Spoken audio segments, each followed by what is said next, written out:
What I want to do here is kind of show you Visual Studio. This is the latest Visual Studio 2010 Ultimate Edition.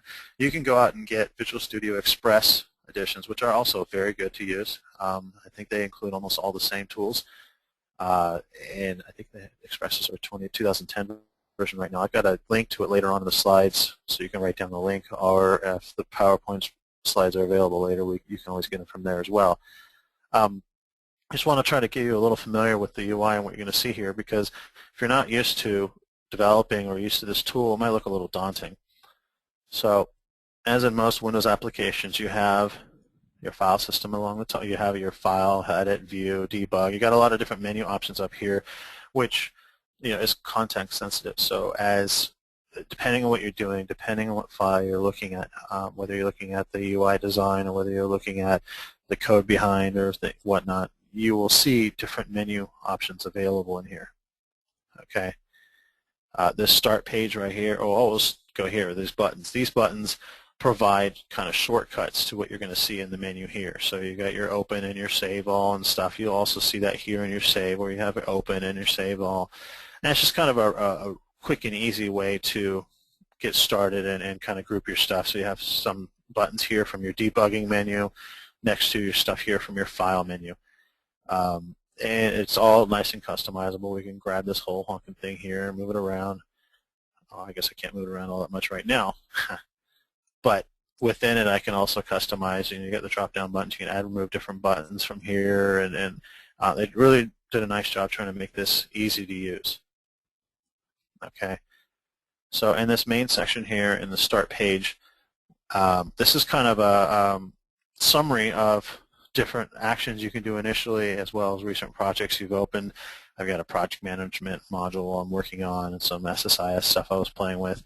A Whopper layer was from the previous webinar. And here's kind of a getting started. You can get more familiar with Visual Studio itself, some quick links to creating applications. I'm not going to go through all these right now. You're more than welcome to go through this. I believe the same screen is available in the Express version as well.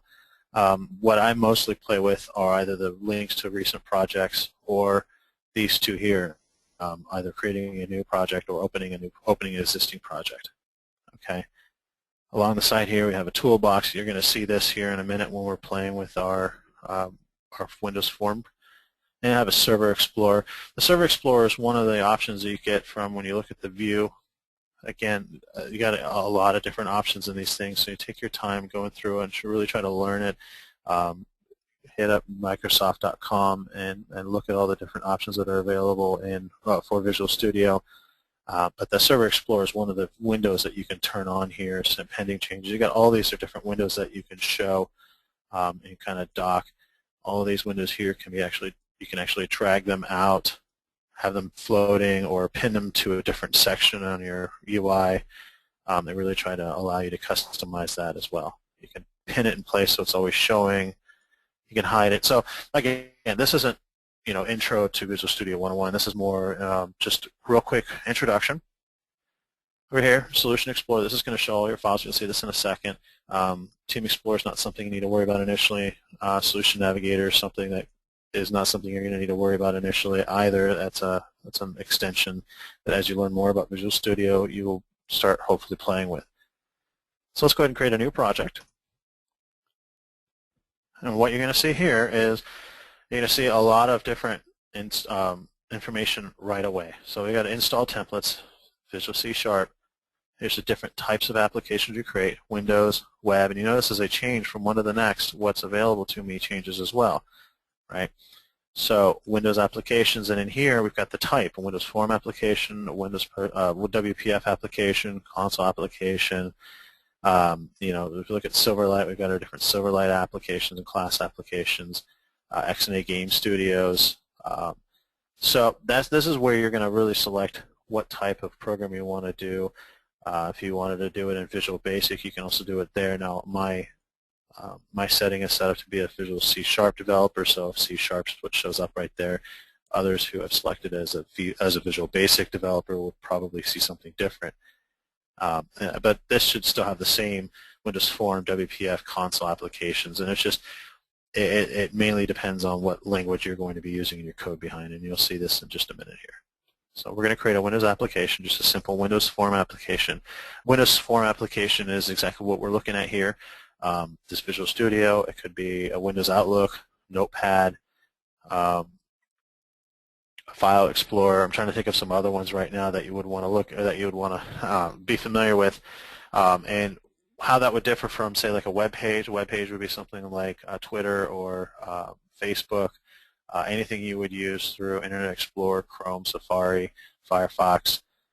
Those are different web applications that are hosted inside of the clients, or that are viewed inside the clients. So here we go, Windows Form application.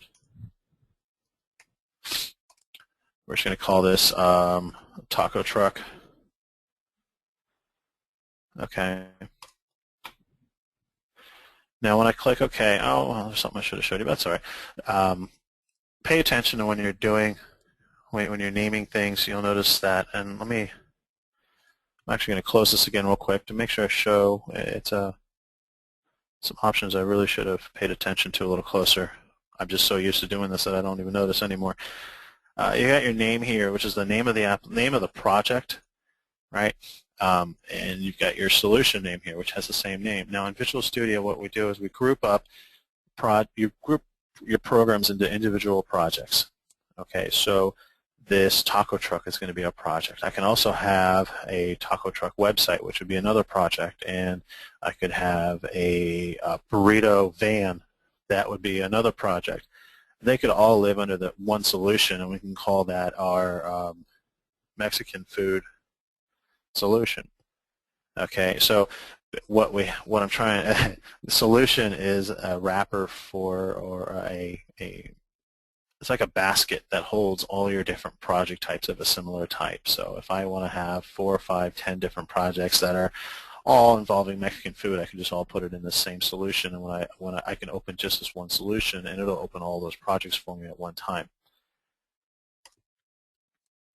So I'm going to go back and open the project we just created.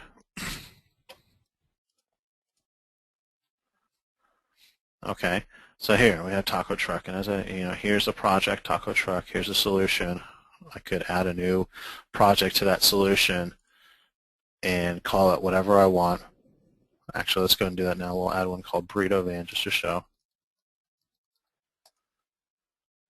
And now our solution has 2 different projects. Okay, and this is kind of jumping the gun a little bit, but I just wanted to make sure I showed that in case you were curious about what these different names are there. All right, so taco truck. We have a very blank and honestly unfriendly looking window right here. There's nothing on it. Can't do anything. And actually right now you don't know what's going on, but there is a pretty shiny green play button over here that we're going to push because it's made to be pushed.